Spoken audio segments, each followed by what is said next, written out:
कपड़े धोने वाली बहू। शादी के पहले से ही विभा को कपड़े धोने का बड़ा शौक था। कभी नल के नीचे तो कभी तालाब के पास। अरे मेरी नीली वाली लुंगी नहीं दिख रही है। विभा की अम्मा, कहाँ रखी है लुंगी? अरे वो तो विभा ने परसों ही धोकर रखी थी आपकी अलमारी में, देखो वहीं होगी। वो ना मैंने आज धो दी, मुझे लगा कि गंदी हो गई होगी। अरे कैसे गंदी हो गई थी? उसे तो मैंने पहना भी नहीं। हे भगवान, इस लड़की के कपड़े धोने की आदत से परेशान हो गया हूँ मैं।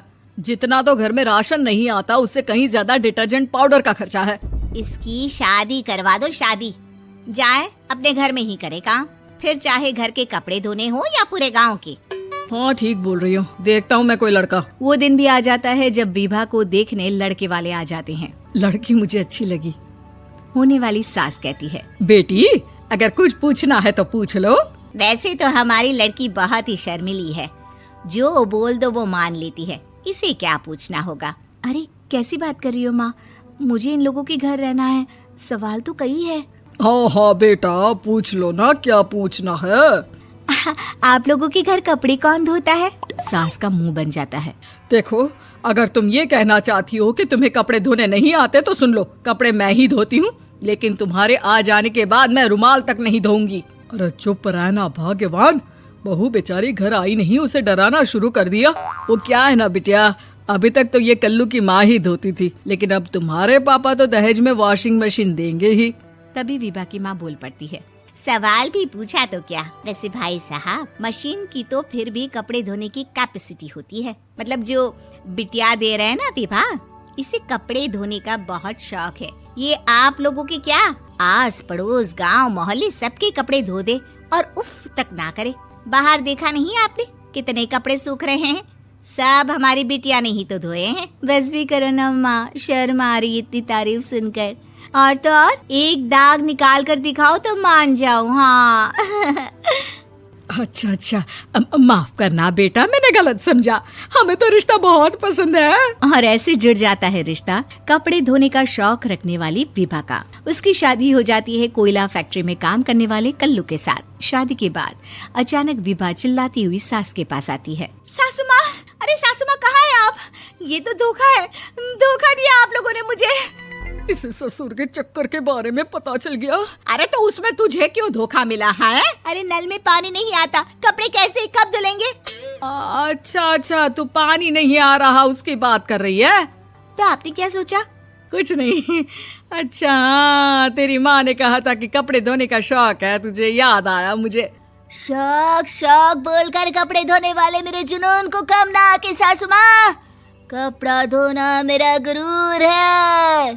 तभी पति भी वहाँ आ जाता है। अभी मैंने इसे सनी देओल की फिल्म दिखाई है, उसी के डायलॉग मार रही है माँ। अच्छा सुन, साफ साफ बता रही हूँ, पानी सुबह 4 से 6 और शाम को 10 से 12 आता है, समझी? विभा टाइमिंग सुनकर हैरान हो जाती है। ये क्या भूतों का मोहल्ला है? सुबह 4 बजे उठकर कौन कपड़े धोता है? 4 बजे टंकी में पानी जाता है, फिर सारा दिन धोना ना, किसने मना किया? अरे कैसी बात कर रही हैं? 200 लीटर की टंकी में कितने कपड़े धो लूंगी मैं? सुबह ही उठ जाऊंगी मैं। अब क्या था, विभा सुबह 4 से लेकर रात के 12 बजे तक कपड़े ही धोती रहती। एक रोज सास पड़ोस से निकलकर कहीं जा रही होती है कि साथ वाली कहती है, हाँ कल्लू की माँ, जरा ये बताओ कि 2 साड़ी है, 2 ब्लाउज और एक पेटीकोट और एक नाड़े वाला लंबा कच्छा। हाँ तो? अरे तो क्या, कितना लोगी धुलाई ये बताओ। धोबन दिख रहे हैं हम क्या? हमारे पति सरकारी नौकरी से अभी रिटायर हुए हैं और बेटा सुपरवाइजर है कोयला फैक्ट्री में। धोबन समझ रखा है हमें? हाय रे कल्लू की अम्मा, माफ कर दो, वो तो मोहल्ले में यही सब बता रहे थे कि तुमने बहू को कपड़ा धुलवाने के काम में लगा दिया है। सास को पड़ोसन की बात सुनकर गुस्सा आ जाता है। वो घर पहुंचती है जहां घर के बाहर ही इतने सारे कपड़े सूख रहे होते हैं जितने कि किसी धोबन के घर पर। अरे ओ कल्लू की दुल्हन, बाहर निकल।